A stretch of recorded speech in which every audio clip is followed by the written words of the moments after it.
Good morning, everybody. My name is Jeff Reichman, and I'm here to talk to you about, today, it's about how data science is changing public policy and community advocacy. Now, I'm not going to give you a technical talk. I know some of your talks today have been, or yesterday, have been slightly technical in nature. We're going to be talking about how you can use your skills and data sets from the government or from nonprofits to help change outcomes in life, help improve life for Texans, for people across the country. So a little bit about me. I'm a principal at January Advisors. January Advisors is a data science consulting firm based here in Houston, and we mainly work with governments and nonprofits. That's our bread and butter. We do a lot of advocacy work. By no means is all of our work advocacy based, but I'm going to talk to you about some of the projects that we run with different nonprofits and governments here in Houston. So I also am a co-founder of Sketch City. Sketch City is a community of about 3,000 people throughout Texas who collaborate on problems to improve quality of life for people here. So it's basically what we do for money, but slightly different. Projects with no budget is how we call it. So it's a lot of volunteer work, and there's a lot of shovel-ready projects that people like you can make an impact working on. And then finally, I'm on the board of the League of Women Voters of the Houston area, where I care deeply about voting rights, and so does the League, so we found our people. And I do a lot of data analysis around elections and election security. If you have any questions about that, talk to Dan Wallach. All right. So today, what we're really going to be talking about are projects that use public data and digital marketing tactics to influence policymakers and the public. And that's a lot. There's a lot packed into that sentence, so I'm going to spend the rest of my talk unpacking that sentence. But the thing to keep in mind is instead of being able to teach advanced data science skills to the general public, what my company tries to do is build tools that allow people with expert policy knowledge, but basic data knowledge, to be able to pull the information that they need, get the numbers that they need to have, and put it together in a way that they can advocate. So, what we're going to cover today, open data. How many of you all ever heard of open data? I'm in a room full of data scientists. Sure. Okay, great. We're going to talk a little bit about open data and public data and what that means. We're also going to talk about how you can use that data for advocacy purposes, and we're going to talk about some examples of projects of data science in the nonprofit and the public sectors. This is the top of a table called the US Open Data Census. Just randomly, alphabetically lists cities and what data they've opened. So open data is this concept that when the government runs systems to do its job, it collects a lot of information. And if that information doesn't put personally identifiable information at risk, that information should be public. It's yours. You paid for it. You paid for it with your taxes. But that requires a little bit of advocacy to try and get government officials to say, hey, this data, I don't know what it contains. General public, why don't you find out? Because obviously there's times in which you need to hide things. So what the Sunlight Foundation has done is put together this open data census. And it breaks down all of these different segments and types of data. And it tries to put together a basic taxonomy of all the different data sets that you can release that are high impact to citizens. So it's things like parcel data, or crime data, or zoning data, which is where Houston really trips up in this census because we don't have any zoning. Code violations, traffic crashes, things like that that are interesting to all different types of academics or all different types of advocates. They try to put it all together. And because I know y'all are looking at this and thinking, well, who's the best? The best is actually Cincinnati, Ohio, if you can believe it. And then there's all of these other cities. San Francisco should be no surprise, but you know what you're not seeing up there are cities like New York, and you're not seeing cities like Miami, Florida, and we're not seeing Houston, but for the aforementioned reason of we don't have any zoning, so we immediately get penalized. The point is that open data is a very common thing across the country. Different cities implement it in different ways, so depending on where you care about, you're going to get different types of information, but generally speaking, you can write an email to a government official and say, I would like information about X. And at least in Texas, that's considered a legal request, a Texas Public Information Act request. And they have to send it to you or tell you why they're not going to send it to you. So for example, the city of Houston wouldn't share where AT&T had laid all of their fiber throughout the city of Houston, because they've done it within the public right-of-way for national security purposes. They said that network is too valuable to disclose to the public. And so it brings up some ethical issues and questions about who makes these decisions and who releases these data. This is the City of Houston Open Data Portal. It launched in 2014 alongside our open data policy here. And you'll find that they've released about 250 data sets, and they're pretty good data sets. You can find information about code violations from substandard housing. You can look at the city's electricity bills and try to better understand across all of their properties how they can optimize energy information. You can look at the lots that they have reclaimed and turned around to sell and cleared the title. It's a lot of really interesting information, and it doesn't stop at the city. The state of Texas, surprisingly, has an excellent open data portal. It's been in effect since 2007, and they have an open data program officer that's responsible for trying to make these data available to the public. So the things that the state regulates versus the city is where you'll find data about childcare licensing. If you wanted to know what bars in Houston are performing really well this month, you can look at TABC sales tax receipts. You can do all sorts of really interesting things with these data as long as you know the right questions to ask.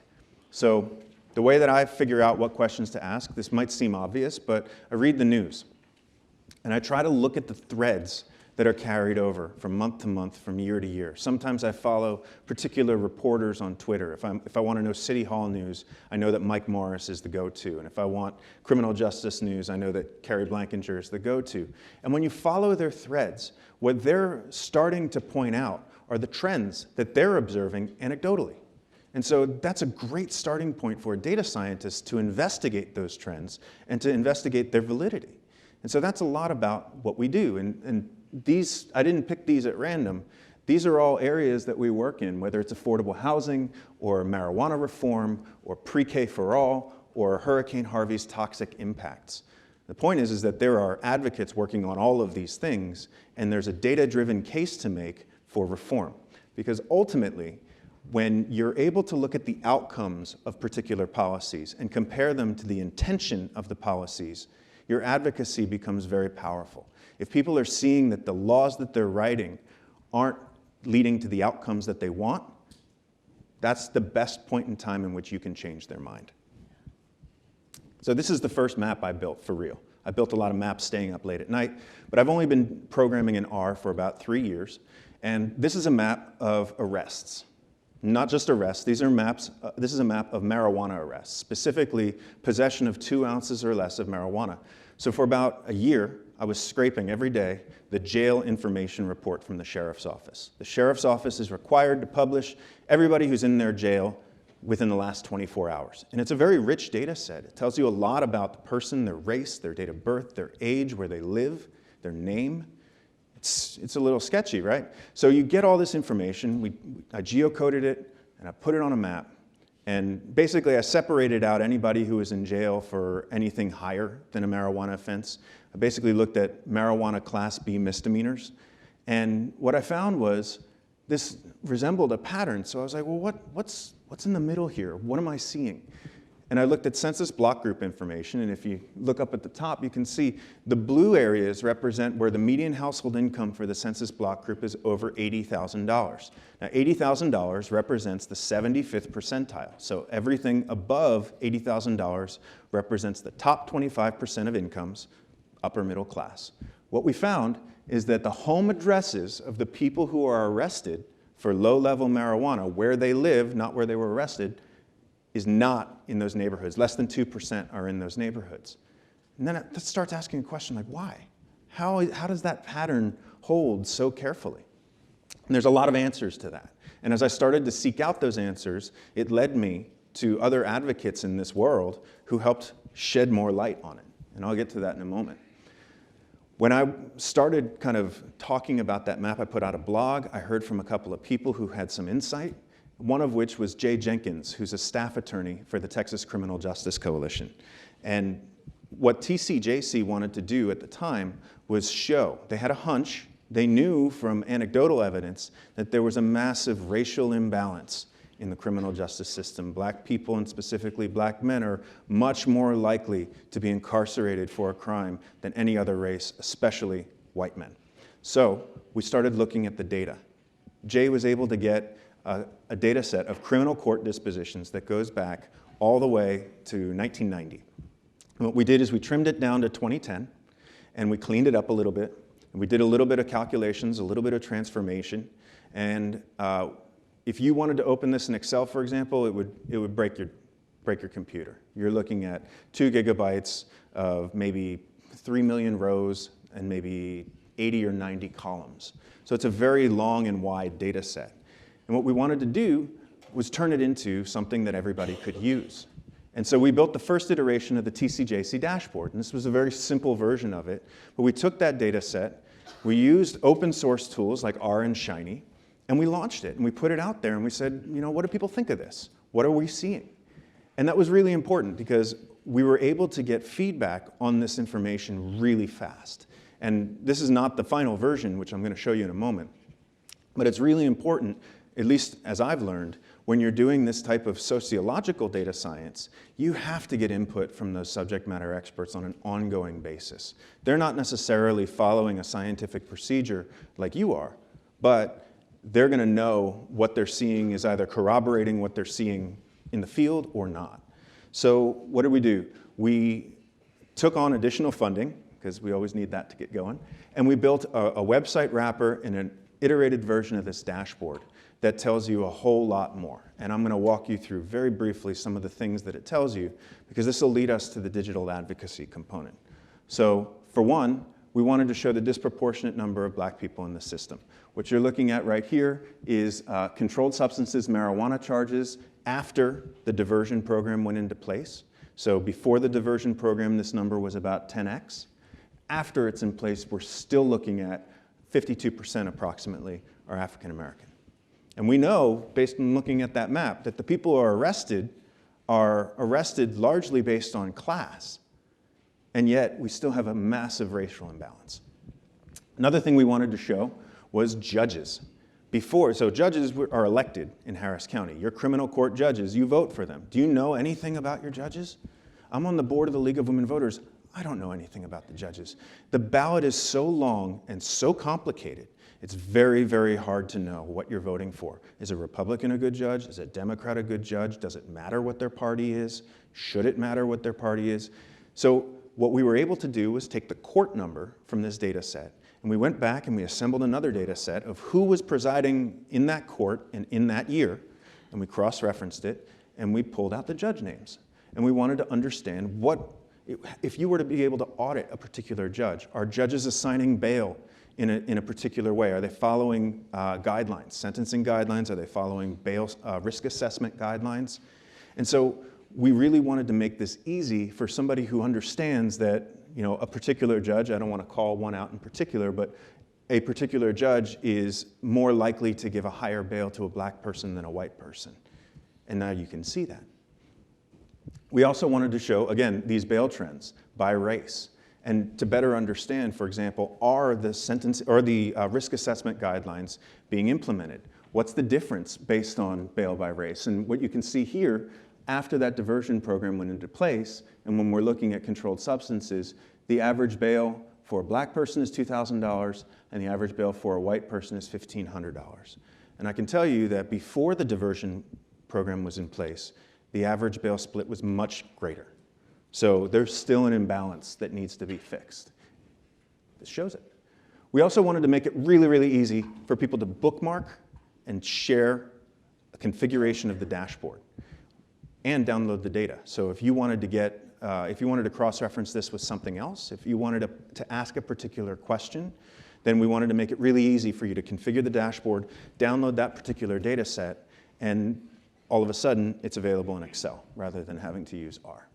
So what did we do? We went out and courted Commissioner Ellis as a partner for this TCJC Dashboard launch, and this was last month. And Commissioner Ellis convened dozens of criminal justice advocates and programs throughout Houston, and we showed them how to use it. And it wasn't hard because it's a very easy dashboard. You choose a few filters and then it just automatically populates. But it was really important to be able to hear their feedback and to be able to hear the questions that they wanted to ask. And so part of what we do as consultants in our engagements is assist with that community engagement process just to make sure that the questions are being asked and that they're being answered appropriately. So following that dashboard, it actually has an echo effect. Again, we launched 2 weeks ago, and what we're starting to see are people, specifically in this back here, Grits for Breakfast, which is a well-known criminal justice blogger throughout Texas, use the dashboard to talk about the differences between pot arrests and DWI arrests. And he even downloaded data and built his own bar chart based on the data from that dashboard. We also have put together a blog on our own site that shows the significant drop in cases in the system after the district attorney, Kim Ogg, implemented her marijuana diversion program. And what we're going to start to see are using these data more and more to be able to, essentially to be able to make the case to the Texas legislature, whether it's in this session or in a couple sessions, that criminal justice reform begins with marijuana reform.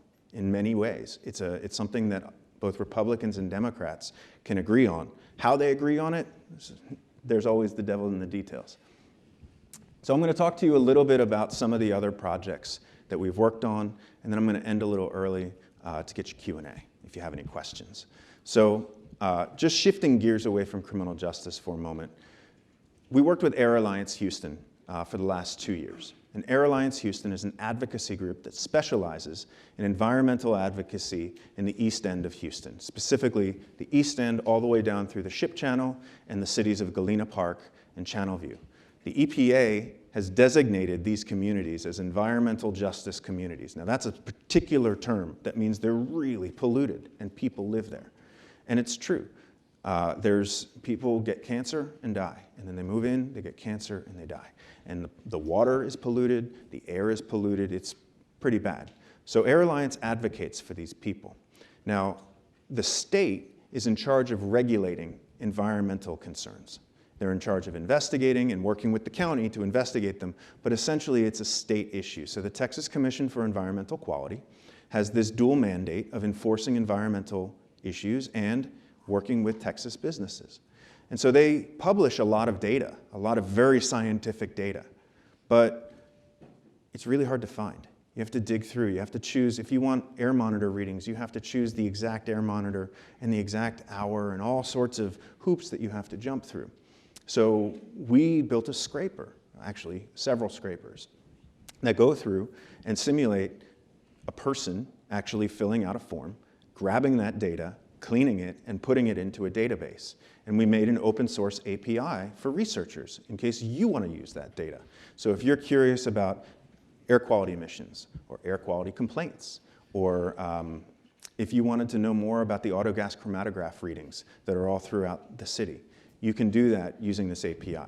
So we built a dashboard for it, but you can build your own dashboard.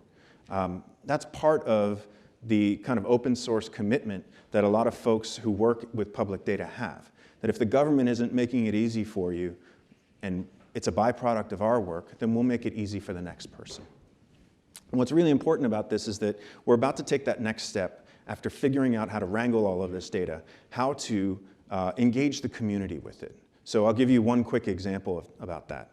When somebody files an air permit application, they're basically saying, I want permission to burn off chemicals in the middle of the night, flare it off, and emit a certain amount of benzene or ethylbenzene or whatever into the air at particular times. And when you file an air permit application, you have 30 days as a community member to protest or file a comment. Most people don't know how to file a comment. Now, it's not that they don't know how to get online and fill out a form, it's that they don't know the right things to say. You have to trigger investigations by using certain phrases. So Air Alliance does know those things. Air Alliance is in charge of training people. And now we have this huge progressive network of advocates mobilized by the current president who use Facebook to collaborate. They use WhatsApp to collaborate. There's people paying attention for their daily active advocacy. So what Air Alliance is going to start to do is explore how do we create these daily permit alerts so that the day an air permit application or renewal comes into play, an advocate has it in their hands, They're posting it to a Facebook group with instructions about how to comment, and that you can go on and say, I'm done, I'm done. And you can count and track how your advocacy is working. And because time is of the essence, because you don't have much time, you can't wait a week and then post it and then wait for your civic club meeting. It doesn't work that way. All right, I'm going to keep moving on here. We worked with Young Audiences of Houston to help turn parents into advocates for arts resources at their school. We're going from cancer to arts. We're going to go all over the place. So let's say your child is in the 5th grade and loves theater, and they're going into a middle school that has a cafetorium and no theater teacher. And you want to talk to that principal and you say, hey, you have 2 music teachers, but you have no theater teacher. And the middle school across the way, or this magnet school, has the right resources for my child. So what we did is we built a report card that allows a parent to compare schools in their vicinity and schools in their feeder pattern to better understand, does it have the arts resources that my child might want? And so Young Audiences of Houston is part of a national network of people who advocate for arts education. This project funded by the Houston Endowment. So there's advocacy work based on whatever you care about. Another example is a child care desert map that we built with Children at Risk. Children at Risk helps advocate against human trafficking. They help advocate for free pre-K across the state of Texas. And what we learned after looking at the state's open data is that while they regulate child care centers, you either get a license or you don't. Simple as that. There's no quality involved. So you could go to child care and it could be like a Montessori school, or you could go to child care and it could be in grandma's basement watching TV. I grew up in the Northeast. I know we don't have basements here. It could be in the backyard watching TV. There's no quality indicators related to licensure. So Children at Risk helped put that all together. And we started to better understand, based on rating systems, how good, what's the capacity for quality child care in your zip code, and where are there deserts? And what we found is that there's not a lot of quality child care, especially in rural areas. And where there is quality child care, there's usually not enough capacity for the number of kids that could attend that quality child care program. We've been working with Children at Risk for over a year on this project, so these don't move very fast, but we continually launch and iterate maps as we go, and we update it with fresh data. Children at Risk then takes this map and goes around to all the different cities in Texas, from Lubbock to Austin to Bexar County, and they go and they talk about what they're finding in those regions. So as a statewide advocate based here in Houston, Children at Risk is really interested in data sets that extend well beyond the local area. This one is particularly interesting to me. Interesting is the wrong word, hurtful. This was a tough one. This was a really tough one. As you can tell, I'm really passionate about criminal justice. And this map was built in response to a city council ordinance that said if you are an ex-offender, if you're on parole, and you need to live in a boarding house or a halfway house or a group home, whatever you'd like to call that, mandatory supervision, neighbors were complaining about various halfway houses throughout the city. So city council was going to pass an ordinance, and ultimately did, giving away the ending, that said you can't build another, or you can't open another group home within 1,000 feet of a school or a park. So there's a lot of problems with that, and it really just got me really pissed off. And it pissed off a lot of people. Because you can't treat every ex-offender like a sex offender. That's just wrong. And it's not fair. Second, when they decided to set that 1,000-foot radius, they really weren't thinking geospatially. How many of y'all build maps? So you know, every time you increase a radius by a little bit, you're increasing the area exponentially. So in Houston, we have a rule that says you can't sell alcohol or cigarettes within 500 feet of a church, a school, or a park. And that 500-foot rule is what actually creates a lot of food deserts in places like 3rd Ward, where there's a lot of churches, and the churches are interspersed. And so what ends up happening is they want to extend that boundary from 500 feet to 1,000 feet, thinking we're going to make it even safer, but not thinking, hey, we're not doubling it, we're squaring it. And so we built this map, and so the areas where you're prohibited to build are in red, and a couple of advocates took this map to city council, and they said some hurtful things about it. They said, this is inaccurate. I know this is inaccurate. This is wrong. Now, When people tell you that your work is wrong, you take it with a grain of salt and you check your work, right? But most of us are pretty precise, and we want to make sure that it's right. And this map, it's right. They ended up building their own map, and it was right. And they ended up apologizing for saying that this map was wrong. And that was the right thing to do, but they still passed the ordinance. And what I learned from that, and I feel very like I have a good batting average with the things that we choose, but what I learned from that is sometimes, you know, the outcome is preordained. I think that we've learned that lesson quite a bit over the last few weeks. I want to end on a good note, and this isn't the best picture, but I want to give you one more example of how data science can really help people. So LISC, Local Initiative Support Coalition, is one of our clients. And LISC is basically a bank for nonprofits to fund affordable housing. So if you want to build affordable housing or if you want to acquire properties that are affordable housing, LISC is the place to go. They build neighborhood community capacity as well. And so LISC got funding from JP Morgan Chase to say, what happened after Harvey? What happened to our naturally occurring affordable housing? Meaning, you can have affordable housing that are public housing that was built by the government and is run by the government. You can have voucher-based housing.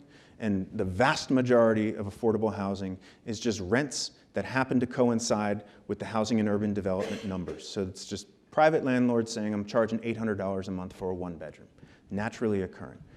How do we know that inventory? So LISC hired us, and we started scraping. We scraped Craigslist, we scraped Zillow, Abodo, SocialServe. We looked at the voter rolls, we looked at HCAD. We did all sorts of basically data scouting, put it all together, and built a dashboard that allows you to browse the parcels and to click it. And when you do, it pulls up the number of units, if we know the number of bedrooms, so if it's a one-bedroom unit, two-bedroom unit, and whatnot, who the owner is, what the tax-assessed value is, as well as the rate of change. And the point of this dashboard is so that LISC can take this to their partners and say, hey, why don't you go, and if you think a property is at the risk of not being affordable anymore, why don't you go buy it out and stabilize it? So it's designed to coordinate the philanthropic efforts to make sure that our naturally occurring affordable housing that still exists remains existing. Because if property tax goes up by 30% on a commercial property, you damn well better believe that rents are going up as well. So I think that just to wrap up of what we've talked about today, open data is a really rich source of information about the world.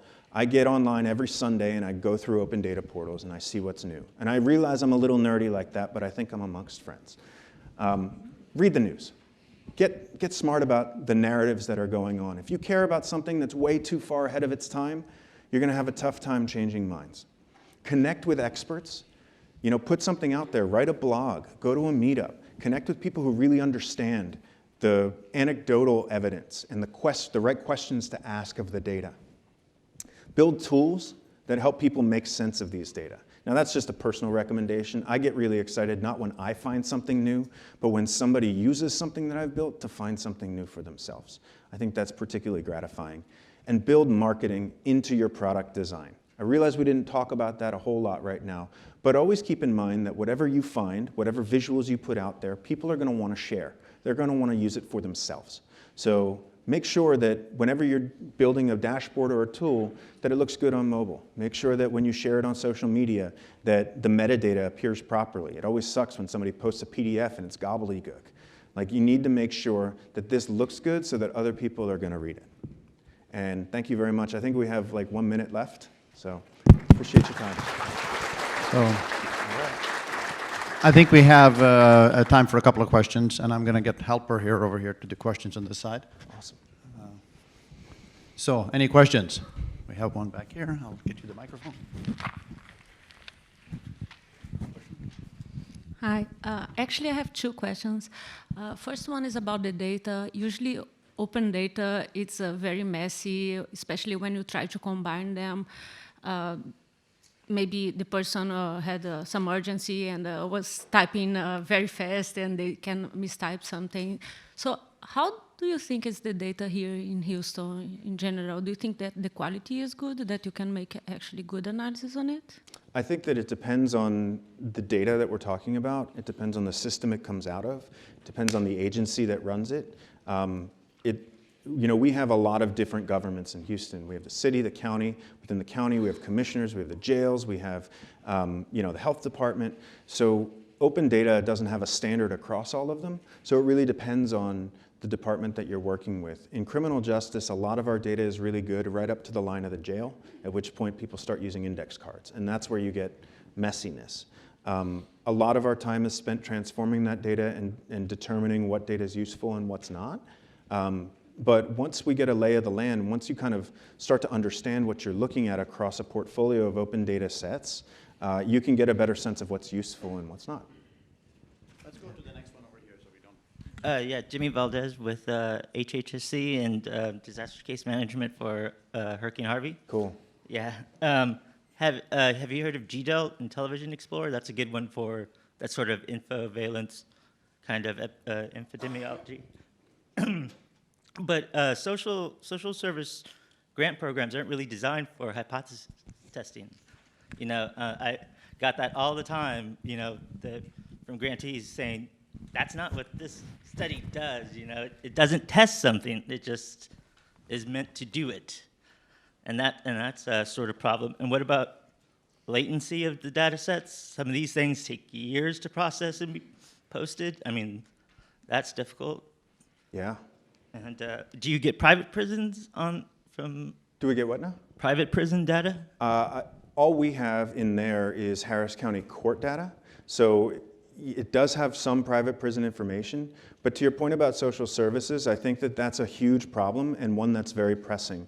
And so we actually work with the City of Houston on Harvey Analytics. We work with United Way, and we work with the Houston Immigration Legal Services Collaborative to better understand how social service referral data flows. It's a huge problem.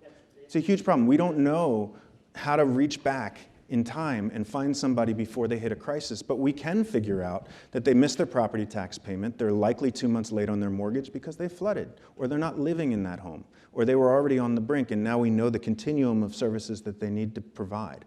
So I do think that the powers that be, the funders, folks like Rebuild Texas, folks like the United Way, are starting to think about that from a testing and pilot standpoint, but as you pointed out, it moves very slowly. So my hope is that over the next year or two, and especially because of Hurricane Harvey as a catalyst, they're going to recognize the urgency of employing data scientists to help work on these problems. Fingers crossed. One final question back here. Hi. In Houston over the years, I've noticed there were data sources that I found online that sort of disappeared. And I know in one case, I went and asked about it at City Hall, and they said, oh, we're not allowed to release that anymore. So my question is, what are the sources of this? And I'm guessing some of them are people that don't want the data being released, lobbying, giving money to the elected officials, to their campaigns, et cetera. How much of a problem is that sort of thing? And do you have any ideas on things we can do to improve that? Well, yeah, I mean, to answer your second question first, vote. I would not elect somebody like Ken Paxton as your state attorney general because he is not exactly a fan of disclosing information. And he will err on the side of, and there's lots of reasons why personally I'm not a huge fan of Paxton, but he will err on the side of protection and protecting that data. I think that it's important to continue the dialogue, to have that documented in writing, and to be able to point back and say, for example, the City of Houston won't release its employee roster because of undercover cops. Now that seems like a very easy problem to solve in an employee roster where you just take out the undercover cops or you mark it X, whatever that may be. But they'll look for a little reason to sink the whole ship. And I think that that's part of the fight. Please join me in thanking Jeff again. Thank you very much. Appreciate it.